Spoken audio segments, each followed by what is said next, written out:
tug of war before? Yeah. Some people on this side, some people... The rope doesn't go anywhere. Unless there's one stronger party, in which case the rope will go to their side. And if we said there is a stronger party, then that's it. That's one. That's the existence of one. So you say, order, the existence of order indicates there's only one will.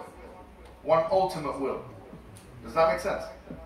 If it doesn't make sense, tell me so I can clean up for you. What if they're Christian and they believe in the Trinity and they say that God has different forms, He's one that has different forms? So if they're Christians and they say that, no, it's very easy. I mean, wallahi, the Christian thing is the easiest thing. You say, is Jesus God? This is, and I know, wallahi, it sounds so basic thing. Just do it like this. Just say, is Jesus God? So yeah. Is the Father God? Yeah. Is the Holy Spirit God? Yeah. So how many gods are there? They'll say what? One. They'll say one. So just, I say, what kind of one is this?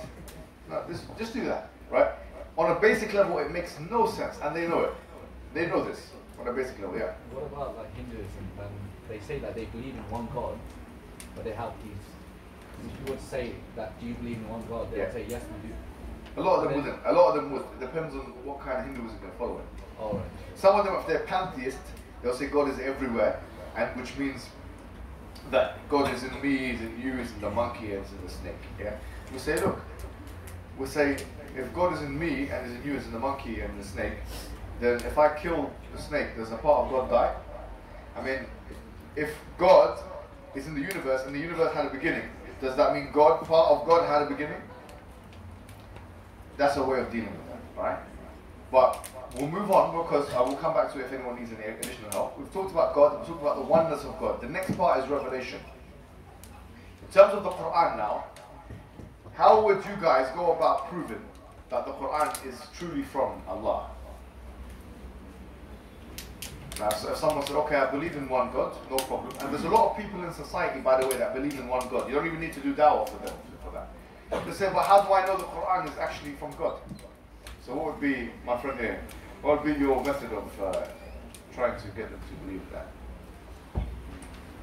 I would say it is proven by the history, and it is written in the Quran. Okay, so you're saying it's preserved. Yeah, preserved. Yeah, preserved. Very good. So that's good. So you start off by saying, well, the Quran is preserved. We don't have people, you know, the Ummah fights each other on many issues, but one of the issues is not what is the Quran.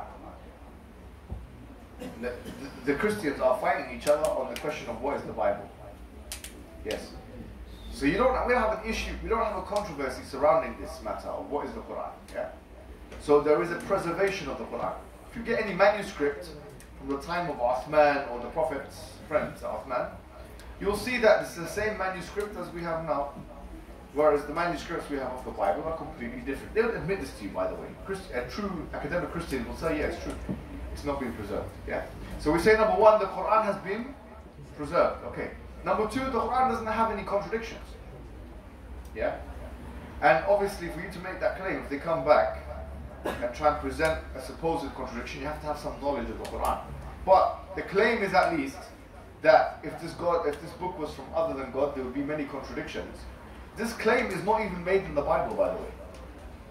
It's quite interesting. I mean, why does the Bible not say if this book was from other than God, then you would have found many contradictions? There's no falsification for the Bible, whereas there's a mechanism of falsification for the Quran. That's number two. Number three, and this is what I want you guys to think about, right? There are predictions in the Quran. Now we give the examples of, for example, the Romans and the Persians having a war, and the Quran says غُلِبَتِ الرُّومُ فِي أَدْنَى الْأَرْضِ وَهُمْ مِنْ بَعْدِ غَلَبِهِمْ سَيَغْلِبُونَ. That the Romans had been defeated in a nearby low land, and that they would be victorious after that in 3 to 9 years. فِي بِضْعِ سِنِينَ, in 3 to 9 years. For example, and the Romans did beat the Persians. That's one thing. The Quran says that the Muslims will overtake the Arabian Peninsula. Which, by the way, imagine if it didn't work out like that and they lost the war. How would you go about fixing that? So prophecies, basically, is one way, and there's a book that was written by one of my good friends. It's called The Forbidden Prophecies. By the way, this book is free now. You can can get it from the IERA website. It's called The Forbidden Prophecies. So this shows you some of the prophecies of the Quran, Hadith, predictions of the future. Yeah? And this doesn't require a specialist knowledge of language. Someone can understand prophecies without language. You can understand that someone said something will happen in the future. There was a chance it could have been false, and it came out to be true. And if you bring more and more, if you line up more and more prophecies together, that shows that there's a very low chance that the person who's making those predictions could have guessed all of that. And by the way, there are some religions out there which make prophecies which are false. And this is what this author shows, Abu Zakaria, in his book. He shows you all other religions make prophecies which are false, basically. That's what he shows you. But the Quran, you will never be able to find this. The hadith, you'll never be able to find that. If it's a sahih, authentic hadith, where the Prophet Muhammad ﷺ tells us something will happen in the future and it never happens. For example, the Prophet says, "A'dud sittan bayna yaday as-sa'a."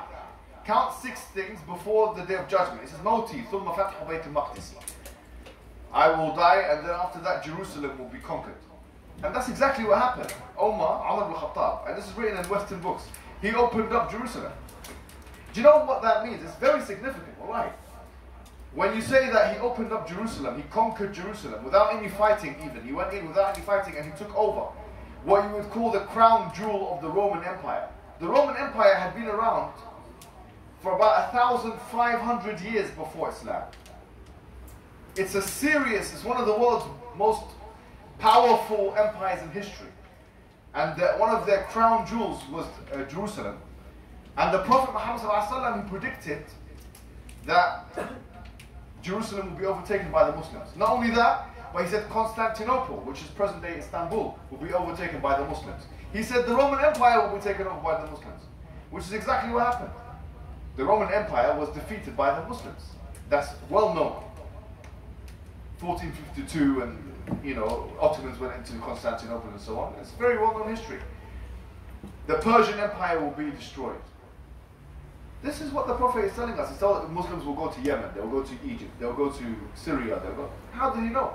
He even told us that the Muslims will go to As-Sind wal-Hind, which is where many of you are from, actually. Where are you from, brother? India. There you have it, Allahu Akbar. That was not planned, I tell you. You're from India, yeah? Well, born in Malaysia. Half Malaysian? Born in Malaysia. Oh, born in Malaysia. Well, you're from India. Let's not ruin the... Yes, believe. So, how can all of these things be true? You know, one person said, Barnaby Rogers, yeah? English writer. He says, and he's honest, he's not even a Muslim. Do you know what he says? He says that the Muslims overtaking the Persian Empire and the Roman Empire, which happened directly after Prophet's death. He says the fact that they overtook those empires is the same as Eskimos overtaking Russia and America. It's crazy. You would never think of that. It's unbelievable, yeah. So this is something that you can present. You say, what other religion has such precise prophecies? Another thing is, you can talk about the linguistic miracle of the Quran. And even the enemies of Islam at that time, they knew that this is not normal like poetry or something. They knew that. Which is why they continue to say that the Prophet Muhammad ﷺ was a magician. Why would they say he's a magician? Unless they thought there was something extraordinary about the speech. And if the Quran claims that they said that they were magicians, and they did not deny that they said that, that's an additional evidence that they actually said that he was a magician and that this was magic. The Quran was. Why would they call it magic? Of all the things they could call it, how come they didn't say that it was rubbish? Yani, sorry to say, they were Arabs. They knew this very. How come this is not even good? That good. You hear all kinds of criticism of the Quran, like for example that it's magic and so on. That's the most common one. But you never hear an ancient Arab saying, this is not good use of Arabic. How comes? You know, how comes? That's an interesting question. Another thing is this, and this is something where there's actually non-Muslims are writing about it now. like Michael Kuipers and others, is the structural coherence of the Quran. The structural coherence of the Quran. There is an unbelievable knitted togetherness of the Quran. The Quran is connected in a way which each of the surah, the beginning and the end, is connected with each other. And the end of one surah is connected to the beginning of another surah. And this is unbelievable because the Quran was a circumstantial revelation, which means it came down bit by bit. But how comes it came down bit by bit, but everything is connected like that? Let me give you an example. It's 114 chapters of Quran, yeah? Give me two numbers that are next to each other. I feel like doing a magic trick. Go ahead, give me two numbers that are next to each other from 1 to 114. 4 and 5. 4 and 5, Surah An-Nisa and Surah Al-Ma'idah, yeah? Now, if you look at the end of Surah An-Nisa, let's start with the beginning of Surah An-Nisa. يا أيها الناس اتقوا ربكم الذي خلقكم من نفس واحدة وخلق منها زوجها وبث منهما رجالا كثيرا ونساء واتقوا الله الذي تساءلون به والأرحام إن الله كان عليكم رقيبا. This is the beginning of Surah An-Nisa. That, O womankind, that Allah created you from one man and one woman, yeah? And fear Allah, so on. End of Surah Al-Imran, which is what? It says, إن الله لا يضيع عمل عامل منكم من ذكر أو أنثى بعضكم من بعض. That Allah does not let to waste any good deed of any of you, men or women. Yeah, men and women, both of you are from each other. So at the end of Surah Al-Imran, it says that men and women are from each other. And in the beginning of Surah An-Nisa, it says what? That men and women are from each other.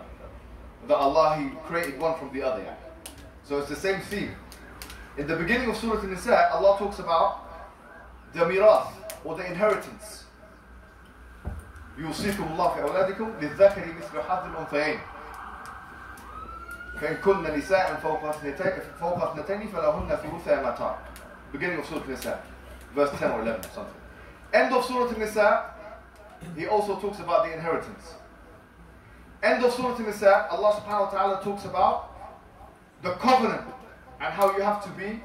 Because what is a mirath or inheritance? You have to agree to certain terms, conditions, agreements, and so on. Beginning of Surah Al-Ma'idah, chapter 5.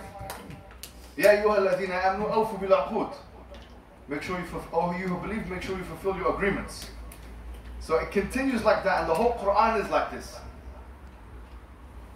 Yeah? The whole Quran is connected like that. It's unbelievable. You know? And so, if you can take like maybe two other surah numbers, because you might think I've paid him money to tell me that he's Indian and paid him money to give me those two numbers. How about yourself? Give me two other numbers. No, this man. Yeah. 24 Surah Nur, 25 Surah Al-Furqan. You'll see there's so much, Allahu Akbar, about Surah Nur. How Allah subhanahu wa ta'ala talks about Az-Zani wa Az-Zaniyah, the one who committed adultery. And he ends with, and he also talks about the one who talks bad about a woman who commits, who falsely alleges that someone's going to commit zina. And one of the main points in Surah Nur is obviously Ayat al-Nur, where Allah subhanahu wa ta'ala describes the Allah is like the niche, and the leash is it has a light in it, and so on and so forth. In Surah Al-Furqan, Allah subhanahu wa ta'ala, there is a celestial imagery, which means that there's a lot of discussion of the Shams wal Qamar, which is an illuminating imagery, which connects to the Diya, or the enlightening theme of Surah An-Nur. And by the way, really interesting something about Surah Al-Furqan. Every ayah in Surah Al-Furqan ends with an alif. Have you noticed this? Yeah, I noticed these weird things. It's not weird, subhanAllah, it's amazing actually. Every ayah ends with an alif. Ajib, except for one ayah, which is the word Sabil. Sabil. And in Surah Al-Ahzab, every ayah ends with an alif, except for the word Sabil as well. It's the same thing. And Sabil means the way, the right way, yeah. Anyways, that's just something else I found out. I found it interesting. Yeah. So there's lots of things like this. But what I'm showing you is that how can someone Because someone used to come to the Prophet Muhammad ﷺ and ask him a question, they used to ask you about the crescents, or they used to ask you about Dhul Qarnayn, or al-Khamr wal-Maysir, about drinking and alcohol and gambling. He has to answer the question straight away. So how can he answer the question and make sure, okay, that I've got to make sure that this is there and that is there. Let me tell you something unbelievable. It's true, by the way. Some people have gone too far with this. But the question of, you know, if you look, for example, at some words in the Quran, like Allah subhanahu wa ta'ala says in Surah Al-Imran, chapter 3, verse 59, yeah, it says, إِنَّ مَثَلَ عِيسَى عِنْدَ اللَّهِ كَمَثَلِ آدَمَ خَلَقَهُ مِنْ تُرَابٍ ثُمَّ قَالَ لَهُ كُن فَيَكُونُ. Yeah, that certainly the similitude of Adam is like Jesus. He created him, Adam, from turab, from dust, and he said, be, and he was. If you count the amount of times that the word Adam is mentioned in the Quran, it's 25 times. I've done this myself, by the way. And it's all the qira'at are the same. 25 times Adam, 25 times Isa. Why is it the same? Because Allah, it could be because Allah said that Jesus is like Adam. Because the Christians say Jesus is the son of God because he hasn't got a mother. A father, sorry. So they say Adam is the son. If this is the case, Adam should be a bigger son because he doesn't have a mother or a father, right? So Allah is saying that Jesus is like Adam. But to make this solid in their minds, he says, and he also made the word Jesus, Isa, 25 times in the Quran, and Adam 25 times in the Quran. And by the way, if you count the amount of times up until that verse, both of them are 7. How can someone remember that, okay, I'm going to make sure to mention him, and he doesn't have a pen and paper to write anything? And this is just one example. There are many examples like that. It's too delicate. It's too sensitive. There's something about this book that it shows you that everything is deliberative. Everything is intentional. And a lot of it is just quantifiable. Like I've given you examples here which you don't even need to be an Arab or to know Arabic to appreciate. And if you say, well, the Bible has such themes as well, say, no problem, some of the Bible is from the word of Allah. And even if you say the Bible, I'll say the Bible was not a circumstantial revelation. The Quran is the only book which is a circumstantial revelation, which means people ask questions and then the Prophet would answer. So there was no time to think or write or nothing. Just saying, answering questions. And how can you answer questions and put all of these things together and make it a perfect knitted togetherness and something which is connected in such a way which not even a computer can do, by the way. And if you say, well, you know, the Quran says, فَأْتُوا بِسُورَةٍ مِّن مِثْلِهِ وَدْعَوْا شُهَدَاءَكُمْ مِن دُونِ اللَّهِ إِن كُنتُمْ صَادِقِينَ. Then produce a surah like it. Say, okay, they'll say, well, there's no parameters for that. Then they'll say, there's no, how would you mean? We'll say, okay, make a chapter which is prophetic, which talks about the future, or which has these arrangements, these quantifiable arrangements. You can't do it. And not only that, which people will believe in for 1,400 years. So this is a serious challenge, which has quantifiable measures. So, just to summarize, I've talked about predictions in the Quran, I talked about the language of the Quran, and I talked about the structure of the Quran. These are 3 easy ways of proving to someone that the Quran is from Allah subhanahu wa ta'ala. Finally, after you've talked about the Quran, the last thing you want to speak to them about is that the Prophet Muhammad himself. So you ask them the question, this man who was known to his community for trustworthiness and for honesty, what are the options? Because the truth is, he's either telling the truth or he's lying. Yeah, Prophet Muhammad is either telling the truth or lying, or he's deluded. But the truth is, because he was such an effective military leader, such an effective, even Michael Hart put him as the most influential person of all time, yeah? You can't really say he was deluded, because how can he produce this Quran? How can he get everyone to agree with him? How can he make these predictions? How can he do all of those things? So, okay, if he was lying, what did he lie for? Let me give you one fact. Prophet Muhammad, when he became a prophet when he was 40 years old, up until his death at the age of 63, in that 23-year period, did his life become easier or harder? Much harder. Let me give you one fact that they use against us, which we can use against them. They say, you know, you're aware that the Prophet ﷺ was a military man. They say, of course we're aware of that. That's why you guys are terrorists. I say, okay, no problem. Yeah, you can believe that we're terrorists. That's a different discussion. We're not terrorists. But for the sake of argument, But you know he's a military man, yeah? You say, yeah. How many times did he go to war? 19 times. That's about 20 times. In 10 years. So that's about, on average, when he was in Medina, by the way, because he didn't go to war in Mecca. In Mecca he was being killed, and punished and brutalized, persecuted. The people were being killed around him. In Medina, in that 10 years, he went to war 20 times. And did he go and tell other people to go to war and he was sitting there? No. No. He went to war with his own sword himself. 20 times, that's an average of 2 times a year. It's actually 19 times, to be fair, according to Ibn Qayyim al-Jawziyah. So let's say 20 times. That's an average of twice a year. And there was economic deprivation and so on. Why are you doing all of this? And they're giving you so many chances to say, look, I go back to the religion of my forefathers or whatever it is, and just end the fighting. Why would you do that for 20 times? No one else who claimed to be a prophet ever did that, by the way. They use harb, a war, and jihad against us. We say, look, this is one of the greatest proofs of the truthfulness of the Prophet ﷺ. Because why would you, it's literally the best way to see if someone's sincere or not. You're putting your life on the line 20 times. Not once or twice. 20 times. There were many times where he was nearly being killed. He was going to be killed. And the Quran says, Allahu ya'asimuka minan nas. Allah is going to protect you. If he was killed, then that would have disproven the Quran as well. Because Allah says he's going to protect you from the people. So you imagine, 20 times, subhanAllah. So if he was lying about all of this, why would he put himself in danger like that? And not only himself in danger, but his wives, his family, and so. At that time, if you lost a war, they'll take your wife as a slave. And they'll take your kids as prisoners. So he had to put himself in a situation 20 times where he could have been killed, his wives could have been taken as slaves, and his children could have been taken as prisoners for this message. And you're saying that he's lying. But what greater test of sincerity is there than war itself?